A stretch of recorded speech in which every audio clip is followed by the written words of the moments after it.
Welcome to the Knighthood Podcast, a 30-minute weekly catch-up on all things Newcastle Knights with your hosts, Michael and James. So strap in and let's go.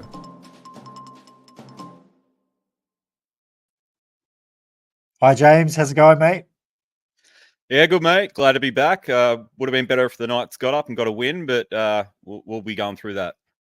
Yeah, very disappointing first round, but look, it's the first round and we move on to the second round. I'm really looking forward to tonight where we do a full review, comprehensive and concise. Yep. We're going to fit all this into 30 minutes plus do our preview for round two. So I reckon we just get cracking into it. So we get on with things.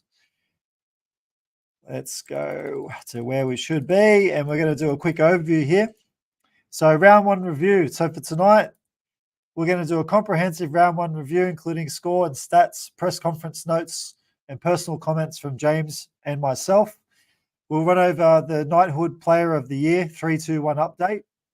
We'll run over a quick message from our season sponsor, MB Optimal Oral Care. We'll run over the NRL ladder. We'll run over the injury and suspension update. And then we'll have a look at our round two team list review, our round two key points to consider, and then we'll wrap things up with a top sport betting review. So let's just get straight into it.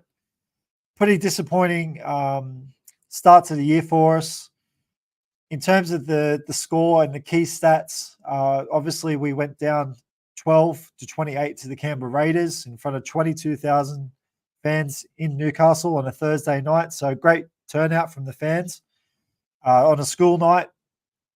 Let's run through some of these key figures. So we had 45% possession compared to obviously 55%, 25 minutes in possession to 31 minutes for Canberra.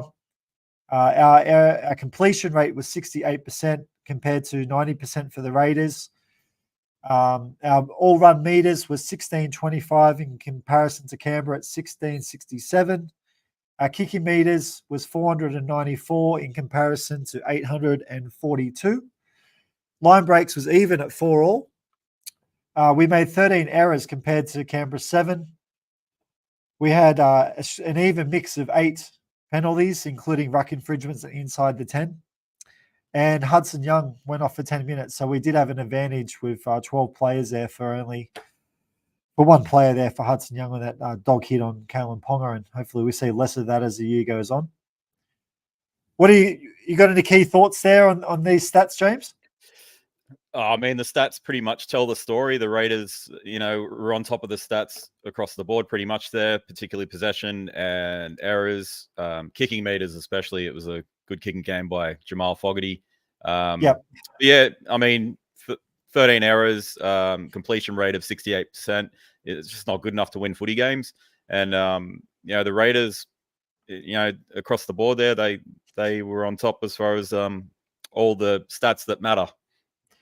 I mean, look, it all comes down to, at the end of the day, the classic saying that footy is a simple game and you've got to earn the win. And the Knights, although they, we'll go through our comments, but they definitely had energy and enthusiasm and effort there, but the execution was really off. And they really just didn't, we got outsmarted by Sticky Stewart. So, and the team that he's got there aimed up, it's really poor result for Newcastle. I think a key thing here is the kicking meters. Fogarty kicked them to 842 meters in comparison to our 494. It is huge. You don't normally see such skewed stats. A key thing here for the Knights fans that we should be positive about is that even though we had less possession, we basically ran the same amount of meters. Now, I've been listening to a lot of commentary about the match from different, podcasts and mainstream media.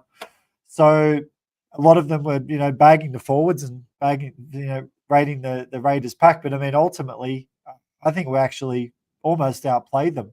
If it wasn't for the errors, meter for meter, we basically outbeat them in terms of how long we had the ball. So, yeah, look, there's some positives there and there's some definite negatives and some things that need to be addressed. And I'm sure Adam O'Brien would have done that in his team meeting on Monday morning or whenever they did it. After listening to the press conference, some of the notes that O'Brien and Ponga made is that they thought that they started well, good energy in attack and defence. They lacked grit. O'Brien said they were impatient and wanted highlight reel moments as opposed to rolling the sleeves up. And he said that Canberra scrapped it out and we didn't want to get our hands dirty. Basically, and he said also it was a lesson to win early in the season. He mentioned the high completions and working hard at the end of the sets, no easy way out. Coach wasn't happy. And he also wasn't too happy about, the reserve grade side not really aiming up too well. And sort of he wasn't happy about talking about who's going to fill in certain spots next week. So, before I make any comments here, what do you think, James? Did you watch a presser, or you can just run off these notes? Yeah, I watched it. I don't know. He seemed pretty disappointed, and so did Ponga. But if you're lacking grit and sort of the Canberra side scrap, and they didn't want to get their hands dirty early in the in the first game. That's a big issue. Yeah.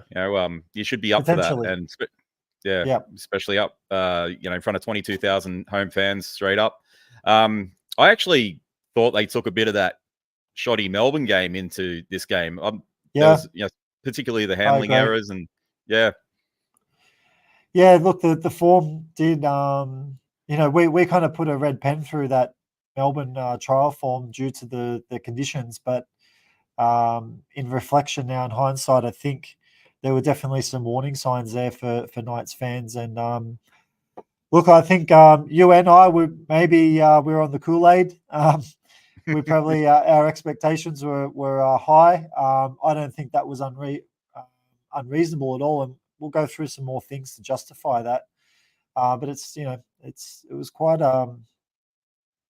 an interesting match, quite a disappointing match. And anyway, I think the thing that disappoints me the most is that a first grade coach and coaching staff should fully be prepping the team in regards to what it takes to win early matches in the NRL, and we should never have completed at 68%. It's a night match to start with. It's a home ground. They should know that it's going to be a little bit slippery. It's a bit of dew on the ground. They should have adapted their playing style to the conditions and to the stage of the season and built into the season. I believe if they held the ball, they would have probably won this by a similar scoreline in the reverse. Interesting. So, James, you've written an essay here which goes 2 pages long. Do you want to give us a bit of a review on what your thoughts were? It's great, that the whole thing about the Ninehood podcast is that we don't want to stuff around. We want to give you a really in-depth analysis. So yeah, go for it, James. What are your thoughts? Yeah, so obviously I won't go, boring everyone by reading the whole thing, but and then I'll just go through a bit and then we'll get to the conclusion and I'll probably run through that. But I thought we started the game well. I thought there was plenty of energy. I was messaging you throughout that game, and in the beginning I was like, yep, they're looking good. They're throwing the ball around. I thought I was happy. I thought we're on here. And then all of a sudden the errors started creeping in, and then they were really pushing passes, and Canberra sort of were rushing Ponga and the back line quite a bit. And I don't think they adapted to that. They just started pushing passes and dropping balls. There was one point where I think we kicked out on the full. Also, Phoenix Crossland kicked out as well. There was some really poor errors, and particularly in our own half. Phoenix Crossland made 2 errors in 2 sets. I think he kicked out in the full and dropped it as well. So, look, we'll get into that. He had a good game, but just critical errors. It's shocking. Yeah, I just felt we didn't adapt to what the Raiders were doing defensively. When we did, when Tyson Frizzell scored his try, cutting back against the grain with that great line, and he cut through. I feel we didn't utilize that. Yeah, I felt that could have been used a bit more. In that first half, it was pretty obvious that Jamal Fogarty's kicking game was, he was on the spot with his high kicking game, and we sort of struggled to, diffuse that. And, but, in saying that, we got got to 8. It was a close game at halftime. It was 8-6, I'm pretty sure. Yep. And then we had that try disallowed, which was when Ponga got knocked out. But it was just, it would have been a great try, but obviously not to be.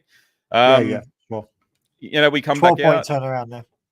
Yeah, I think they scored in the next set. So it was really odd. You don't say that too often when someone goes to the bin, but you still lose the penalty and lose possession. But anyway. Yeah.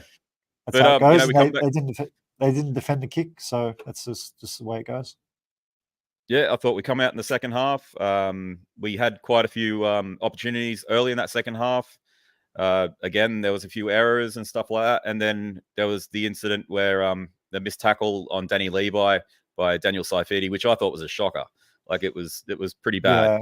Yeah, I don't know if I'm being a bit harsh there, but and that sort of broke their spirit. Yeah. I think they call him. They call Danny Levi white line or something. He used to, when he played for the Knights, go for the line.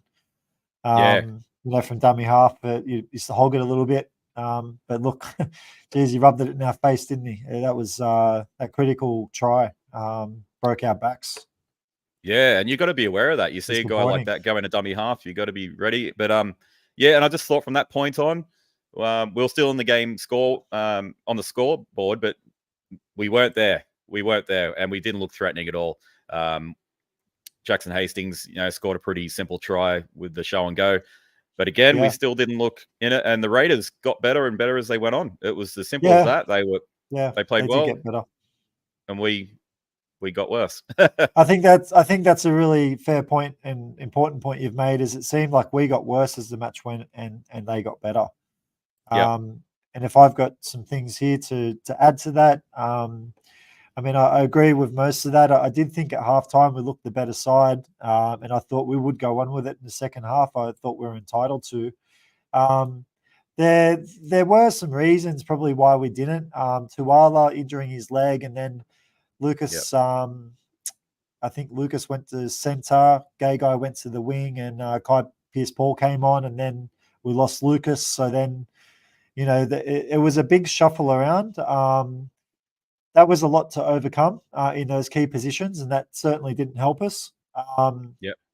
But I thought overall the Raiders were clearly the better team in the second half. After that Levy try, they just went from strength to strength. We looked out of sorts. We looked unorganised. I think a really important key point to make here is that when Cogger and Crossland were both on the field at the same time, there was too many cooks in the kitchen, and we just really looked ordinary in attack. That I'm just surprised that after a massive off season and the team seemed so confident that they dish up that type of attack.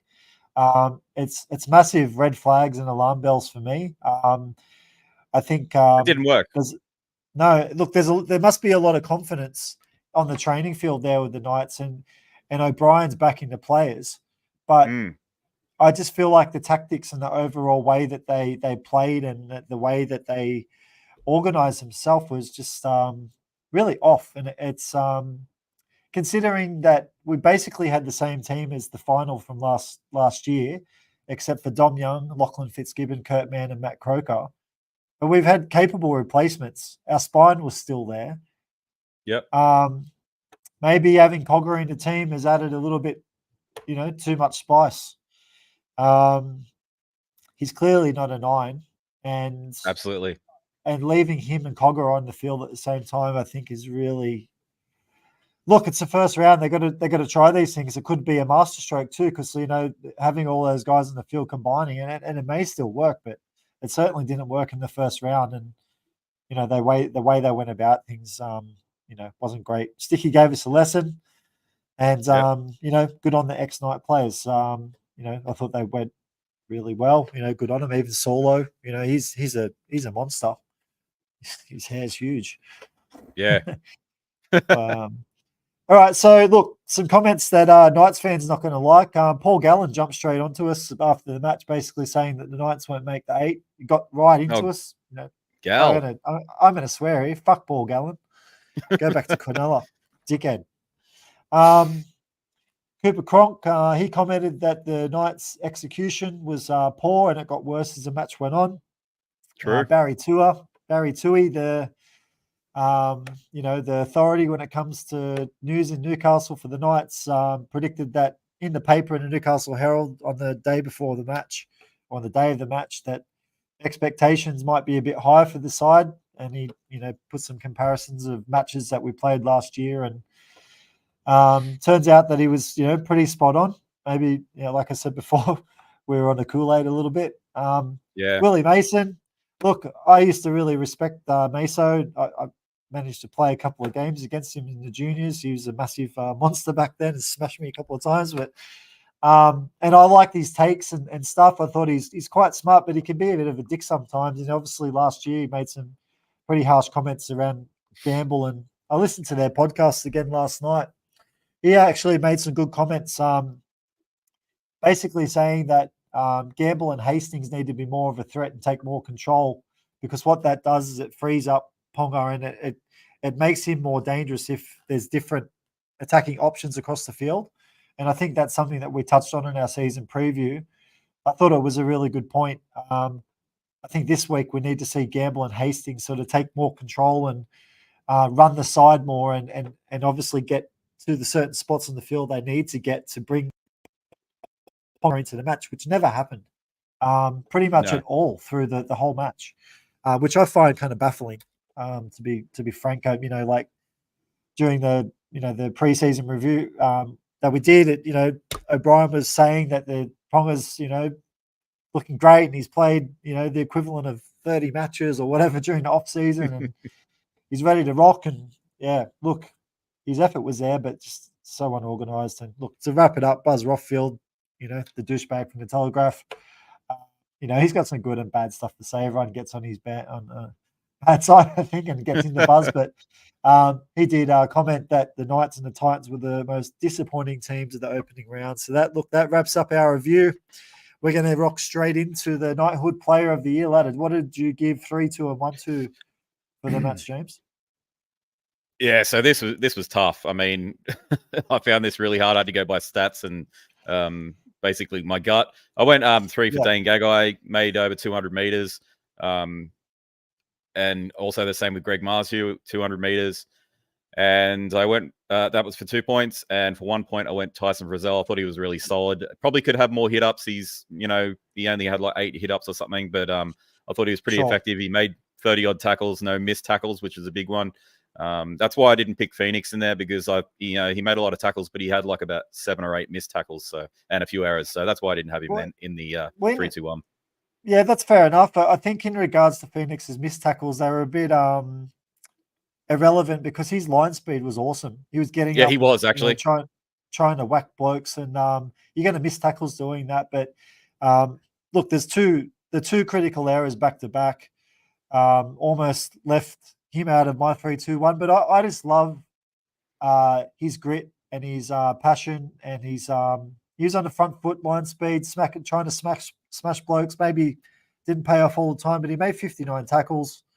Like I said, a couple of mistakes. He got 1 point for me. Yep. Based off effort, pure. You love seeing that. He'll get better as the year goes on. Good signs from Phoenix Crossland. Dane Gagai, I thought he was excellent. He was good. I did mention our preseason reviews getting on a bit, and I was hoping that he'd come out and play well this year, and he started on the right foot there. Didn't show any signs that he's getting old, or he's got half the foot out the back door, but says that he wants to keep going and win a grand final, and he's playing for a new contract this year, so I think that actually goes in our favour. So he got 2 points for me, and then Jacob Safidi. I think Jacob showed a lot of good signs. I think he was also he put a big hit on, I remember, and then he was getting off the line. He made a try-saving tackle. He ran for 131 meters, the most out of any Knight in the forwards.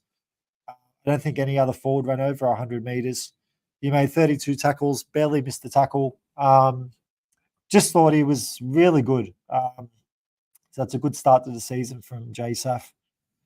And we'll obviously keep up to date with this as the year goes by. We'll keep a ladder, and we'll name our Knighthood Player of the Year at the end of the year. Special mentions for me, Dylan Lucas. I thought he was outstanding. Unfortunate that he went off. and Kai Pearce-Paul. Look, these two in the back row are definitely big assets for our side. Kai Pearce-Paul looked really, really threatening, and geez, they didn't. You could see the lack of cohesion there, but once they gel, it's very exciting what can happen there on the edge.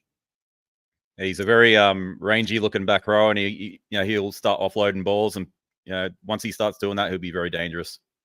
100%, yeah, it's exciting. Let's get on to a message from our season sponsor, MB Optimal Oral Care. MB Optimal Oral Care are our season sponsor of the Knighthood podcast. They have a range of zero plastic oral care products that are best for you and best for the planet. You can check out their full range of products via Chemist Warehouse online. Find the link in the description. So yeah, MB Optimal Oral Care make a great range of products available online at Chemist Warehouse. Tongue scraping is something that they're really big on. Maybe it's time for some people to rethink their oral care. When you scrape the crap off your tongue, you might not even need to use a mouthwash like Listerine to kind of disinfect your mouth. And they're also, all of their products are zero plastic, so you can save the turtles. Let's have a look at the NRL ladder. At the moment, the Cowboys are first and we're 14th. So look, there's not too much to analyze here. It's after round one. Let's review that again after next week. Yep. Injuries and suspensions. Jaden Brayley is due back in round 3. Anari Tawala, he's got a quad strain, and there's still no update on when he'll be back. I think NRL physio said that it could be somewhere between anywhere between 1 to 4 weeks, but nothing's come out at this stage. And Dylan Lucas, Category 2 HIA, won't face the Cowboys. Big loss. Big loss. James, do you want to run through the round 2 teams list for this week? Yeah, so at fullback, we've got Kalen Ponga, and he is also the captain. Thomas Jenkins comes in on the wing for the injured Anari Tuwala. We've got Dane Gagai, Bradman Best in the centres, and Greg Marzu, the other winger. In the halves, we have Tyson Gamble and Jackson Hastings. They retain the positions. And the front rowers, we have Jacob Saifidi and Leo Thompson. Our hooker is Phoenix Crossland. Back row is Tyson Frizzell and Kai Pearce-Paul coming in for the injured Dylan Lucas. And we have number 13 at lock, Adam Elliott. On the bench, we have number 14, Jack Coggo, retaining his number 14 position, with number 15, Daniel Saifidi, Jack Hetherington, and Jed Cartwright coming in to replace Kai Pearce-Paul, who moved into the starting lineup. Our reserves, we have Brodie Jones, Will Price, Matt Croker, Fletcher Sharp, and Thomas Cant. Excellent. Okay. Well, let's make a couple of quick comments here. So I'm going to say overall, it's another strong-looking side. A couple of players are slotting in, to cover those injuries and the HIA issues. So Kai Pearce-Paul, really excited to see him go up against the Cowboys back row, and we'll get into those two players in a second. Probably the Cowboys back row potentially is the best back row in the whole competition, in my opinion. So yeah, that's going to be really interesting, but it's going to be a massive challenge for Kai Pearce-Paul as well.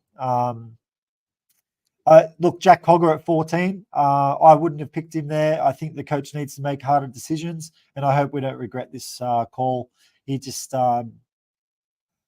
I'd be even more inclined to say bring Matt Croker into the team.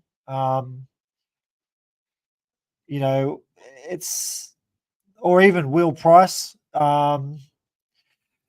It's hard. It's early in the season. You got to back the coach. You got to back his decisions. But I just don't see this working here with Cogger at 14. And there's a lot of commentators out there saying similar things. At the end of the day, it comes down to O'Brien. He's the coach. He's making the hard decisions, and he's going to be the one accountable to those. So I don't like it. I'm going to give it a big no. There you go. A big no. We've got these red and green buttons introduced into the Knighthood podcast. So, love it. What are your thoughts here, briefly, James, on the team selections? Anything different there, or do you agree or disagree? Thomas Jenkins coming in for Tuala's pretty, he's just going to add pretty much the same as Tuala. He's probably a bigger body. Hopefully he can get us out of the back end nicely. Other than that, I mean, I'm looking forward to seeing Kai Pearce-Paul come in and see what he can do starting. But like you said, I'm not a fan of Cogger at 14. It's not him personally. I just think if he's going to be in the team, he's got to be starting. He can't be just coming off the bench. It's almost like AOB sort of feels obliged to have him there, and I don't think he can do it. 100%. That's what it looks like. Yeah. That's 100% what it looks like. And at the end of the day, I guess,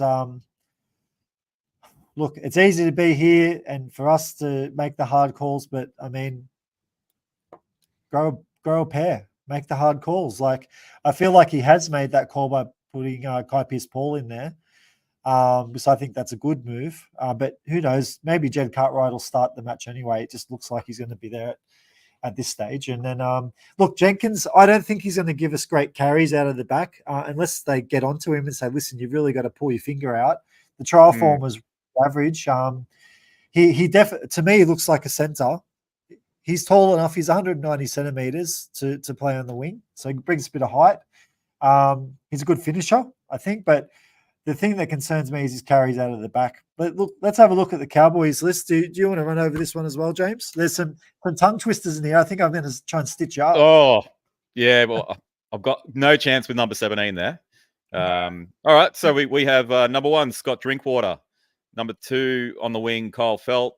The centers, we have Valentine Holmes and Zach Labert, who was very impressive against the Dolphins the other day.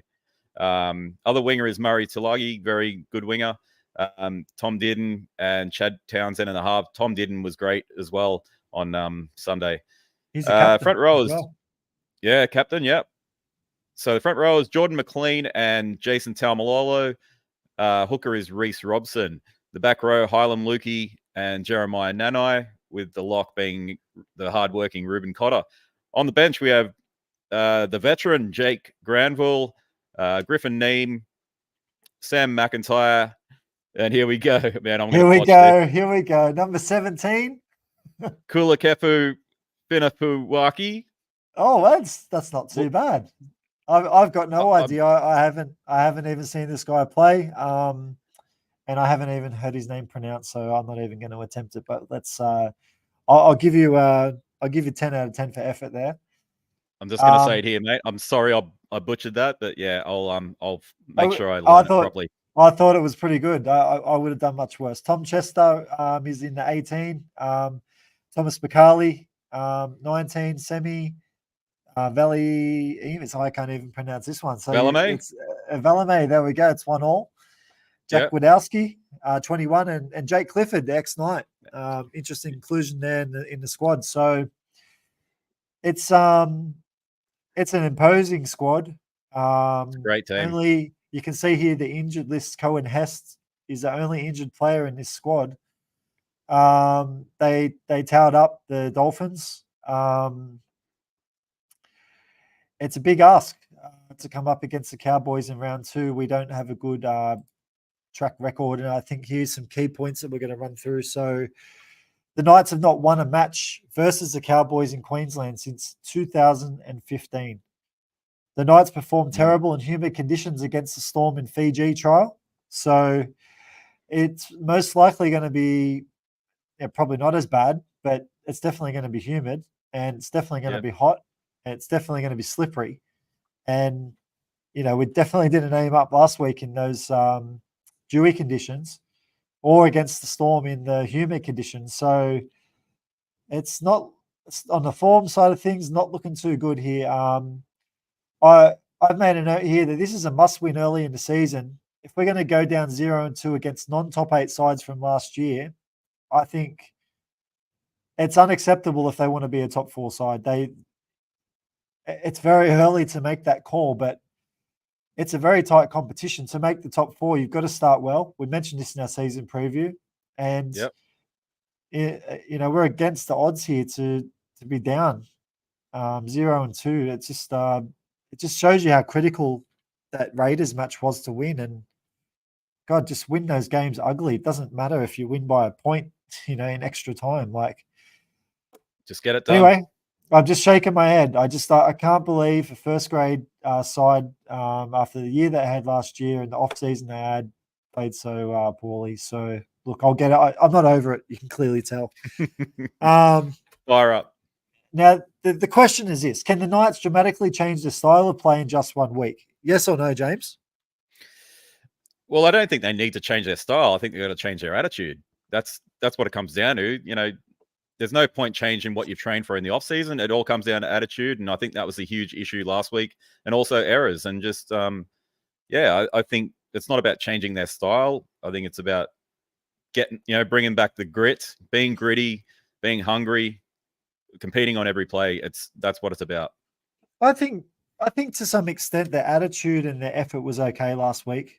I think if they bring a good attitude and effort into the match again, I tend to think that they need to change their style. So what the first thing I would be doing, I don't want to see Phoenix, Crossland and Jack Cogger on the field at the same time unless there's injuries. So I'd be giving more control to Gamble and giving more control to Hastings, and even to the point where they actually take on the line more and start offering a threat so that they can then bring in Ponga into the match. That's I think that's a key. Bring the energy, bring the enthusiasm with a key focus here on controlling the ball. The question is, can they complete at 85%? Because last week the Cowboys completed at 88%, and that's probably the reason they beat the Dolphins. The last point I want to make here is I'm going to put a player on notice, and the player is Adam Elliott. At best last year, he was average. He did show some good form towards the end of the year. He was injured, and I think as the injury went away, he got better. But, he was saying he's had a great offseason. He wasn't injured, played in the All-Stars, thought he was okay in that match. I didn't like his contribution in the first round. I've got a big question mark there. He's my player on notice for the week. Any thoughts in regards to these key points?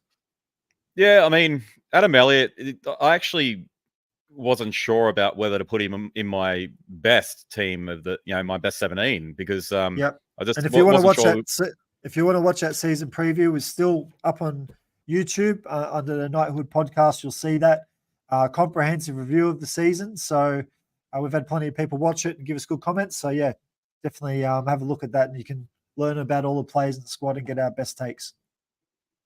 Absolutely. But I wasn't sure what he was going to offer other than just, being a tackling machine and a bit of niggle. I thought we probably need someone who's going to offer a bit more, with an offload or, a threat to the line. And I don't see him as that type of player. I'm not seeing it either. He's really got to. His carries a bit off. He crabs it a bit across the field. Don't think he's the greatest ball player. And look, I don't want to bash up on the guy. I hope, I named him in my starting 13 at the start in our best 13, and I want all of our players to play well. But let's cut to the chase here. We've got to focus on the performance of the team. It's not about, him personally. It's about the performance of the team. And he's our Knighthood player of notice for the week. Look, that leads us into the season betting tally brought to you by TopSport, our preferred betting partner. So last week, we both went down. We were both on the Kool-Aid. We had $100 on the Knights. James had $100 on the Knights at 1-12. So his strike rate for the year is at 0-1. And myself, Michael, I had $100 on the Knights at 13+. So look, I went the other way around. So I was further away than James. But we're even on the board there. Everything we do here at the Knighthood podcast, we're accountable, just like the players are on the field. So when it comes to betting, we do take it seriously. Obviously, gamble responsibly. Don't bet more than you can afford to lose. And don't chase your losses. They're the 3 key points of the Knighthood podcast in regards to betting. But we will keep a tally of this as the season goes on. And a lot of the content around this show is to help you make better decisions in regards to your tips. potentially also your bets. So if you're betting on a Knights, watch the Knighthood podcast, get up to date because you get a comprehensive review and preview every week at 7 o'clock live on YouTube. So our season totals, we're going to be doing a $100 bet every week. It's either going to be in the form of a $100 straight up bet on a greenback, or it's going to be 2 pineapples at $50. So at the moment, we're down 100. Now, when it comes to betting, it's not a good idea to chase your losses. I just mentioned that. Now, that's going to bring us on to our tips for the week. Round 2 markets. Now, we're down $100. So if you're competitive like me, James, I want to instantly try and win that money back. That's my nature, but that's stupid. So the best thing to do is to slow down and make measured decisions. And I'm going to come out and make a call this week. I'm not betting. I think the Knights odds is 290 to win. Look, the Knights' chances of winning this match are pretty slim, based off all the information that we've given you here, including the instability of the spine, their recent form, and their history in North Queensland. Could not tip them this week, even with my heart. My heart and my head says no, and that means I'm not placing a bet this week. So rather than trying to chase that money, I'm going to go on the sideline for a week, gather my head, watch the match, and hopefully we'll find a better bet next week. But if you want to back the Cowboys, I can't do it. I would never back against the Knights. They're $1.41. The Knights at the line are +7.5 at $1.90. So if you fancy the Knights keeping it close, $1.90 is a little bit under even money. Knights 1 to 12 is $4. Knights 13 plus is $6.75. And the first try scorer favourite for the Knights is Greg Marju at $10. James, what's your bet of the week? Are you in or out? I'm out. I'm with you. I was thinking about it today, and I was like, I can't pick them. I think the Cowboys will win. Maybe the first try scorer, Greg Marzu, might have something there. Other than that, I'm not sure. I can't see them winning. So yeah, I'm out. Fair call. So overall, we're both out. We think the Knights are going to lose this week. And with our hearts, we hope that they win. And look, it's all on the line as far as I'm concerned. If they're a top 4 team, there was all this hype at the start of the year that, James, you tipped them to make the top 4. I said it was a bit of an iffy. Look, we're in round 2. We're going off early here, but it is. You can already see that the season's going to be very competitive, very close. It's a game of inches, and we're not off to a good start. I agree with Buzz Rothfield. We were, I would say, the most unimpressive team of the first round. If you take everything into consideration, their expectation was not met. No, I agree. I was pumped, and like you said, I went off, and prior to this, going off last year, I was I thought confident that they'd be pushing for a top 4 spot. What I saw last week was very alarming, and let's hope they can turn it around. I hope they do. It's not to say that they can't turn it around, and they can. And look, if we are a top 4 side, we will turn it around. We'll go up there, and we'll turn it around, and we'll win. And it's like, I think Ricky Stewart had it on his board. It was like, fuck him. It was in the sheds. Somehow I got into the media. And that's the attitude Newcastle need to have this week. It's like, fuck them.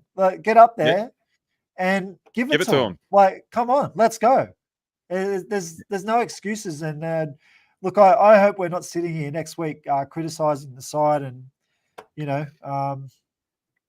sobbing about a loss. Let's turn the season around quickly. We dropped a match that we were expected to win. Now, this is a match where probably you wouldn't factor into, necessarily need as must win to make the top 4. So if we level up here against the Raiders, if we level up against the Cowboys, then as far as I'm concerned, the season's back on track pretty quickly. But 0 and 2, we're totally off looking track. Good. So yeah, look, there's a lot on the line already in round 2, which is it actually makes it an exciting game, and I'm really looking forward to it. guys, if you can give us a subscribe and a like if you like the content. Look, this is our first live. We're going to make a couple odd mistakes here and there, but we'll get better. And just like the Knights team, hopefully we'll get better as the season goes along. Give us a like so it gets into the algorithm. We want to share this out to as many Knights supporters as possible. You can also follow this podcast on Spotify and Apple. We have a Facebook page. Now, what we did last week on our X page is we basically did live in-match commentary as key things happen during the match. So if you want to keep up to date with the match as it progresses and maybe, banter with mates and stuff, X is a good way to do that. And we definitely encourage to do that. So, look, let's wrap it up, James. Last week, we went out with our outro. That was the winning Knights Shed song. That didn't happen. We're going to play it again tonight and cross our fingers and hope that we get up against the Cowboys this week. That's it, mate. I'm hoping for a good performance. Surely we can improve on last week. So, let's fingers crossed. Well, I'm going for the jugular. I want to see a win. I don't care how they win. I don't even care if they improve, to be frank. They got to win this match. And I hope that the coaching staff actually just go up there with that attitude. Let's just go up and get a win and do whatever it takes to get the win. And then that's going to be a basis of the season, a platform that we can then move on from. Yeah, agree. Let's go, Newcastle. Thanks for your time, James. No worries, mate. Fire up. We'll catch you next week. I'm fine. See you later. See you, mate. Bye.